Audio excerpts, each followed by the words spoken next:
छात्रगण एहि बेर UPSC Maithili optional में बहुत आसान क्वेश्चन सब आयल छल। फर्स्ट पेपर में एकटा प्रश्न छल जे कि शॉर्ट नोट्स के अंतर्गत पूछल गेल छल। मैथिली साहित्यक सांस्कृतिक पृष्ठभूमि। हालांकि एहि बेर जे छै शॉर्ट नोट्स के अंतर्गत पूछल गेल छल, लेकिन एहि पर लॉन्ग क्वेश्चन जे छै सेहो पूछल जा सकैत अछि। आ ई टॉपिक जे छै से सिलेबस का पहिलुक टॉपिक सेहो थिक। कोनो क्षेत्र के जे साहित्य होइ छै, भाषा साहित्य, ओकर एकटा अपन जे छै सांस्कृतिक, धार्मिक और ऐतिहासिक पृष्ठभूमि होइ छै। ओही के अनुसार ओ साहित्यक जे छै से सृजन होइ छै, निर्माण होइ छै। तो मैथिली साहित्य के सेहो अपन सांस्कृतिक पृष्ठभूमि छै। कोनो क्षेत्र में जे कला, विद्या आ साहित्य के अंकुरन होइ छै आ ओकर विकास होइ छै, ओहि के पाछू किछु जे छै विशेषता हेबाक चाही, तखने ओकर विकास होइ छै। जेना कि ओ क्षेत्र जे छै उपद्रव से मुक्त हेबाक चाही, ओ क्षेत्र शांत हेबाक चाही,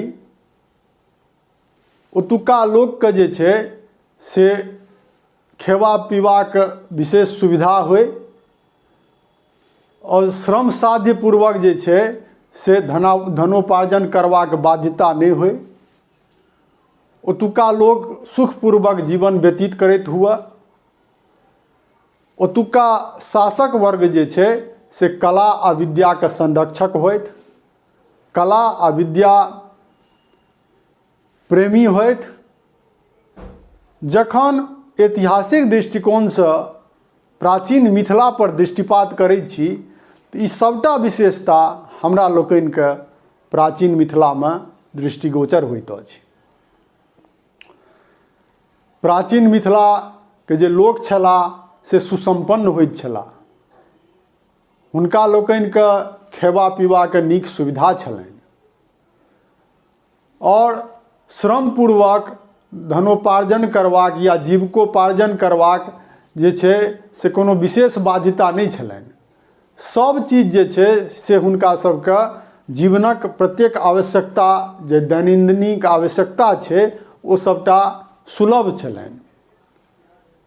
संगहि संग मिथिला के भौगोलिक स्थिति एहन अछि प्राचीन कालहिसँ जे कि बाह्य आक्रमण से एकटा अवरोधक काज करैत अछि।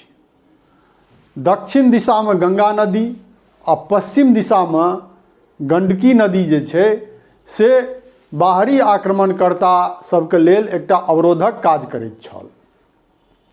तेँ जखन गंगा से दक्षिण आ गंडक से पश्चिमक मिथिलेतर क्षेत्र सब बाहरी आक्रमण सबसे अशांत छल तऽ मिथिला के क्षेत्र शांतिपूर्वक मिथिला के लोक सब अपन जीवन व्यतीत करैत छलाह और एतुका राजा सब जे छै सेहो कला और विद्या के प्रेमी छलाह, कला और विद्या के संरक्षक छलाह। मिथिला के राजा सब मिथिला के इतिहास यदि देखल जाय तो भने मिथिला राज्यक निर्माण जे छै से कोनो बहादुरी के कर्तव्य के द्वारा या वीरोचित साहसिकता के द्वारा एहि राज्यक निर्माण भने नहीं भेल हुए, परंतु एहन एहन राजदरबारक कथा अछि जे विद्वान और पंडित लोकनि के, गुणी लोकनि के अपन दरबार में आश्रय दै छलाह और हुनका सबके ओ माहौल प्रदान करैत छलाह राजा लोकनि, जाहिसँ विद्वान आ पंडित लोकनि सुखपूर्वक आ प्रतिष्ठापूर्वक राज दरबार के संरक्षण में रहि कऽ कला, विद्या, दर्शन और शास्त्रक, साहित्यक अनुसंधान कऽ सकथि, निर्माण कऽ सकथि। कला और विद्या के जिज्ञासु मैथिल लोकनि शांतिपूर्ण वातावरण और एतबे ने मिथिला के राजा सब सेहो विद्वान होइ छलाह। ओ लोकनि कला प्रेमी और विद्या प्रेमी तऽ छलाहे, स्वयं ओ लोकनि प्राकांड विद्वान होइ छलाह। विदेहराज जनक के कथा के नहीं जनैत अछि जे मिथिला के राजा छलाह। हुनका जे छै से राजर्षि के उपमा देल गेल छलनि। राजा में जे ऋषि हुए तकरा राजर्षि कहल जाइत छै। तऽ एहि प्रकारक मिथिला के सांस्कृतिक इतिहास रहल अछि। आगू बढ़बा से पहिने अनुरोध अछि जे चैनल के सब्सक्राइब कऽ लिअ। मिथिला के सम्भ्रांत लोक आ राजा महाराजा लोकनिटा नहीं, अपितु साधारणो लोक एतेक तक कि दास दासी नौकर आ सुग्गा पर्यंत स्वतः प्रमाणं परतः प्रमाणं के विचार करैत छल। ई हमरा लोकनि के प्राचीन मिथिला के इतिहासक अवलोकन सँ ज्ञात होइत अछि। मिथिला के पंडित टा नहीं, अपितु साधारणो लोक धर्मशास्त्रक जे नियम छल, धर्मशास्त्रक अनुसारे अपन दैनिक क्रियाकलाप करैत छलाह, धर्मशास्त्रक अनुसारे अपन जीवन यापन करैत छलाह। प्रत्येक बात व्यवहार में मुंडन, उपनयन, श्राद्ध, पर्व, त्योहार, प्रत्येक जे क्रियाकलाप छल मिथिला के, ताहि में प्राचीन जे शास्त्रीय विधान अछि, जे वेद सम्मत जीवनचर्या अछि, ताहि के अनुसार मिथिला के लोक जीवन यापन करैत छलाह। एतेक तक कि धर्म विरुद्ध जे कोनो बात होइत छल तकरा बहुत संदेह के दृष्टि सँ देखैत छलाह। सूक्ष्म सँ सूक्ष्म जे धर्मशास्त्रीय विधान छै तकर अनुरूपे काज करैत छलाह आ ओकर विपरीत जे कियो काज करैत छलाह तकरा जे छै से बहुत आलोचना होइत छलै, तकरा जे छै समाज से बाहर देल जाइत छलै। एकर एकटा जे छै से कुप्रभाव ई भेलै जे मिथिला में रूढ़िवादिता आ अनुदार कट्टरवादक प्रचार सेहो भेल। कतेक तरह के कुरीति सेहो जन्म लेलक, जे हमरा लोकनि के मैथिली साहित्य में देखना जाइत अछि। मैथिली साहित्यक अंतर्गत जे मिथिला के कुरीति अछि, कुप्रथा अछि, धार्मिक आडंबर अछि, अंधविश्वास अछि, तकर व्यापक चित्रण भेल अछि। कविता, कथा, उपन्यास सब में एकर चित्रण अछि और साहित्यकार द्वारा एकर जे छै कुपरिणामक विस्तृत चित्रण करैत मुक्तिक आह्वान सेहो कयल गेल अछि। मिथिला में ई सर्वविदित अछि जे ज्ञान आ दर्शनक ई भूमि छल। दर्शनक जे 6टा शाखा छै ताहि में से 4टा के जन्म मिथिले में भेल अछि। आ ओ 4टा शाखा के प्रणेता जे छलाह कपिल, कनाद, महर्षि गौतम आ जैमिनी, हुनकर जे छै से कर्मभूमि मिथिले छलनि, ओ मिथिले के छलाह।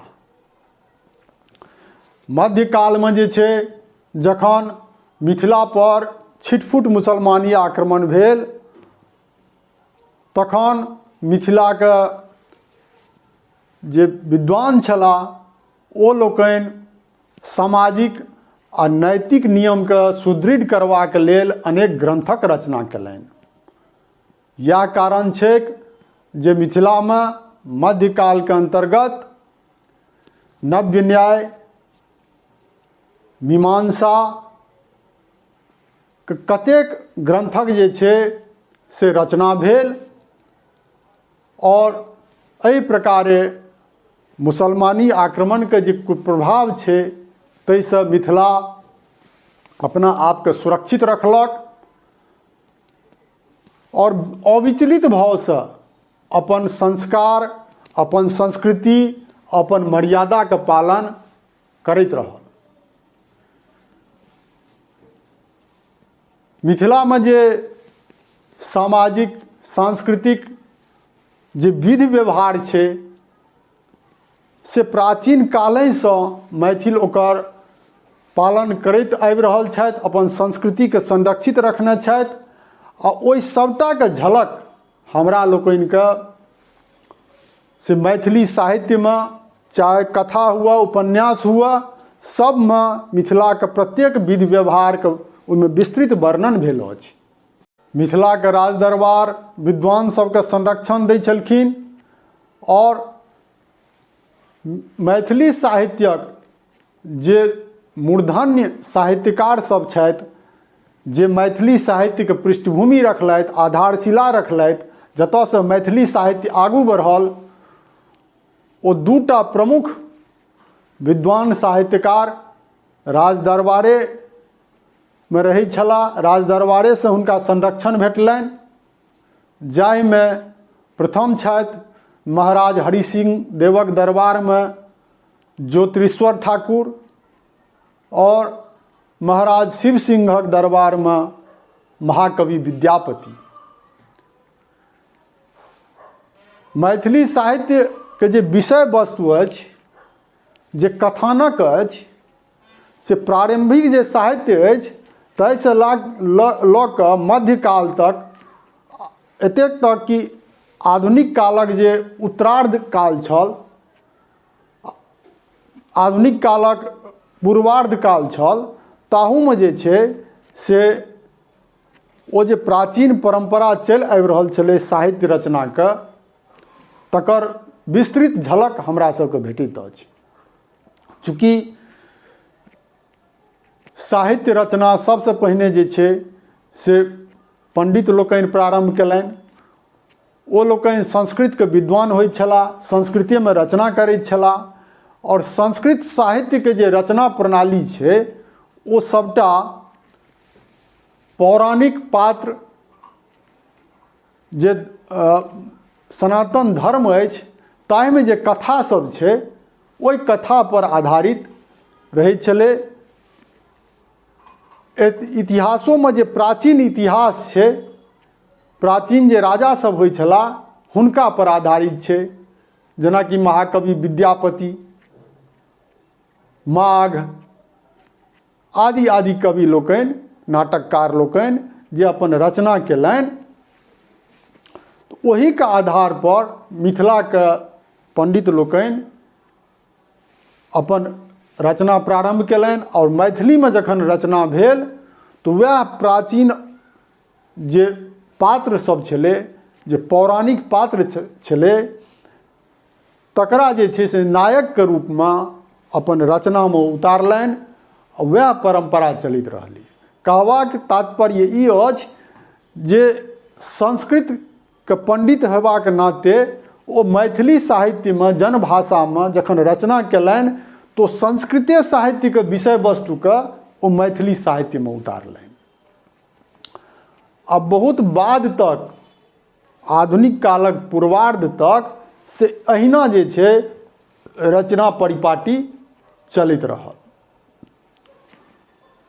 वह पौराणिक पात्र, वह जे छै विषय वस्तु सबटा चलैत रहल और एतेक तक कि मैथिलीके जे साहित्यकार छथि से संस्कृते साहित्य जकाँ महाकाव्य, खंडकाव्य, चंपू काव्य आदिके रचना करैमे गौरवान्वित महसूस करैत छलाह।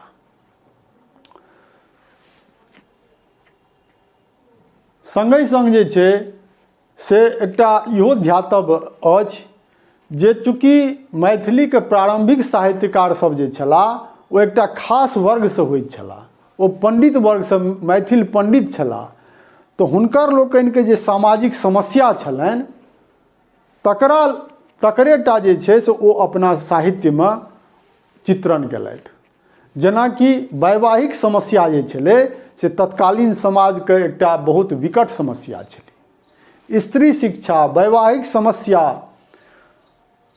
एकर अतिरिक्त जे छै सामाजिक कुरीति कुप्रथा सब जे छलै, जे कि ओहि विशेष समाजसँ, ओहि विशेष वर्गक समाजसँ सम्बन्धित छलै, तकरा ओ अपन साहित्यिक रचनामे उतारलथि। जखन कि एकटा जे ब्राह्मणेतर समाज छलै, ब्राह्मण समाजसँ इतर समाज, तकर जे समस्या छलै तकर झलक प्रारंभिक रचनामे हमरा लोकनिके नहि भेटैत अछि। बादक कालमे जखन देखैत छी, ई तऽ भेल विषय वस्तुके स्तर पर। अब भाषाके स्तर पर जखन देखी तऽ भाषाके स्तर पर सेहो प्राचीन जे संस्कृत शास्त्रक जे परिपाटी छलै, जे संस्कृत साहित्यक अनुकरण छलै, से भाषाके स्तर पर सेहो मैथिली साहित्यमे हमरा लोकनिके स्पष्ट दृष्टिगोचर होइत अछि। संस्कृत साहित्यके जे शब्दावली छै, जे तत्सम शब्द सब छै, ओकर भरमार हमरा लोकनिके मैथिली साहित्यमे भेटैत अछि। इएह कारण छै संस्कृत साहित्यक अनुकरणक फलस्वरूप एखनो मैथिली साहित्यमे क्लिष्ट शब्द सब, कठिन शब्द सब, संस्कृतनिष्ठ शब्द सब हमरा लोकनिके बहुतायतमे भेटैत अछि। एकर एकटा हानि ई भेलै जे जखन अन्य भारतीय आर्य भाषा सब नव नव शब्द सबके ग्रहण करैत भारतीय साहित्यक एकटा विस्तृत आयाम लऽ कऽ विदेशी साहित्य सबसँ प्रेरणा लऽ कऽ नव नव शब्दके ग्रहण करैत नव नव आलोकसँ आलोकित भऽ रहल छल, मैथिली साहित्य संस्कृत साहित्यके अनुकरण धेने, अनुसरण करैत जक थक बिना प्रगति केने बहुत लंबा समय तक ओहिना जक थक पड़ल रहल। जखन कि ओकर समानांतर जे और साहित्य सब छल, भारतीय साहित्य सब, ओ बहुत विकास केलक। संस्कृत साहित्यक अनुकरणक एकटा कुपरिणाम इहो भेल जे जखन अन्य भारतीय आर्य भाषा सब भाषाके साहित्य जे साहित्यिक विधा सब छै, कविता, कथा, उपन्यास, पत्रकारिता, निबंध, ओहिमे जे छै नाटक बहुत आगू बढ़ि गेल रहै। मैथिली साहित्य बहुत बादमे एहि सबके ग्रहण केलक।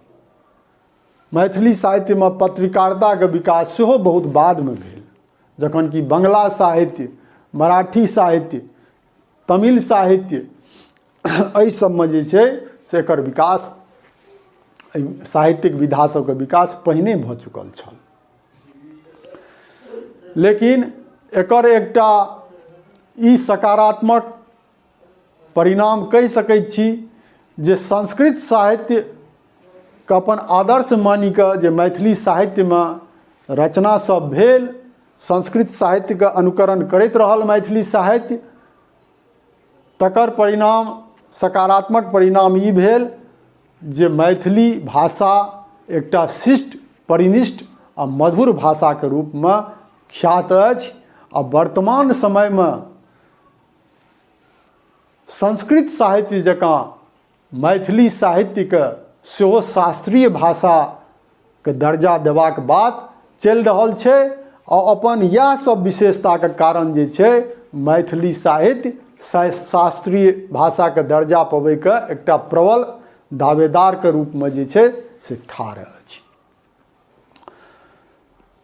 तऽ मैथिली साहित्यक जे छै सांस्कृतिक पृष्ठभूमि भेल, और कोनो साहित्यिक जे साहित्यके जे सांस्कृतिक पृष्ठभूमि छै ओकर जे भविष्य छै ओ ओकर पृष्ठभूमिए पर निर्भर करै छै। सांस्कृतिक पृष्ठभूमि जेहन रहतै ताहिके अनुसार ओकर अगुलका साहित्य रचना होइत रहतै।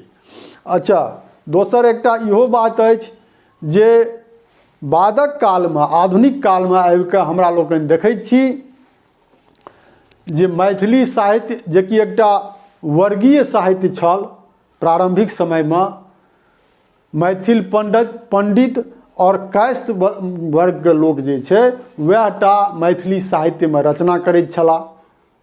जखन कि पहिने तऽ ई छलै स्थिति जे जखन केओ जनभाषामे रचना प्रारंभ करै छलै, मैथिली साहित्यमे रचना प्रारंभ करै छलै, तऽ पंडित सब जे छै, जेकि संस्कृत साहित्यक ओ सब सृजनकर्ता होइ छलखिन, संस्कृत साहित्यमे अपन साहित्य लिखै छलखिन, तऽ ओ लोकनि जे छै से बड्ड उपहासक दृष्टिसँ देखै छलखिन और कहै छलखिन जे ई सब भ्रष्ट भाषामे रचना कऽ रहल छथि।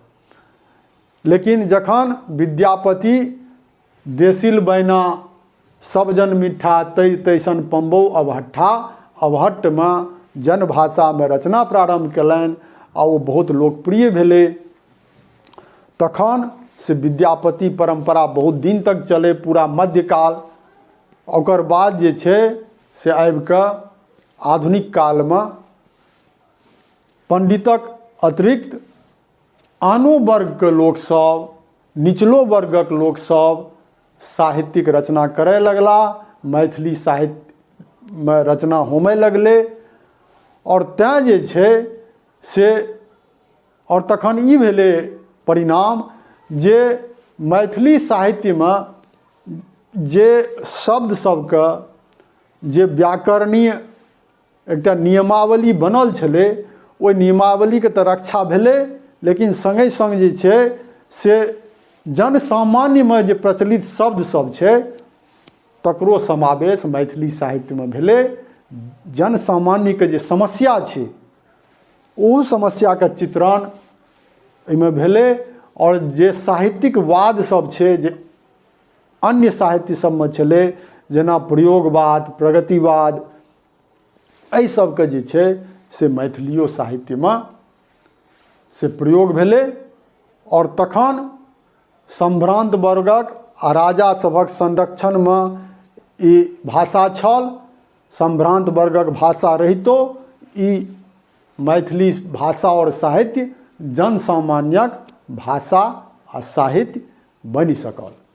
दोसर एकटा और चीज हमरा सब देखै छी जे मिथिलामे जे छै से संगीत आ राग रागिनी एकर अपन थाती छियै। प्राचीने कालसँ जे छै से संगीत और रागके प्रति मिथिलामे जे छै बहुत प्रेम छलै। और मैथिल संगीत जेना बंगला संगीत अछि तहिना मैथिल संगीत प्राचीने कालसँ छै।